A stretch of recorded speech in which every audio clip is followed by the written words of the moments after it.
The word jihad is mentioned in the Quran about 41 times. The words mercy, peace, and compassion are mentioned about 355 times. Yes, come in. Come on in, Riaz. Sit down, please. Contrary to popular belief in most Western cultures, Islam is a religion that preaches peace and tolerance. Yes, Patricia.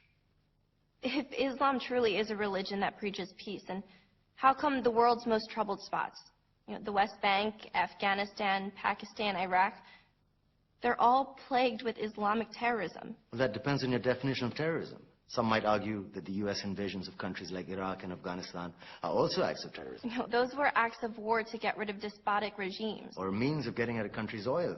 Conspiracy theories. Well, May I? Yes, please. Go ahead, Riaz. Mr. Khan is right. I mean, if we're talking about terrorists, the world's biggest terrorists are the white superpowers. Come on now. No, really, stop and think about it. Explain 9/11. Okay. Do you know how many people died in the Twin Towers strike? Around 3,000. And do you have any idea how many people died in the bombing of Afghanistan? Take a wild guess. More than 15,000 people died. And that's just conservative figures. About 50,000 tons of explosives were dropped on innocent civilians.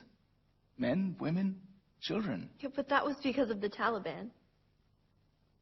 Now that you brought it up, did you know that the Taliban was a creation of the CIA to fight the Russians? Whatever. They were still harboring terrorists.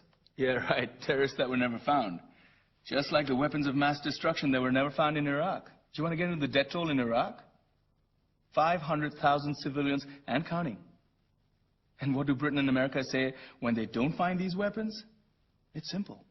They just say sorry. And still refuse to relinquish control of these countries. What are you trying to say? What I'm trying to say is that just because you're American, wear a fancy suit, and call yourself the president, doesn't make you any less of a terrorist.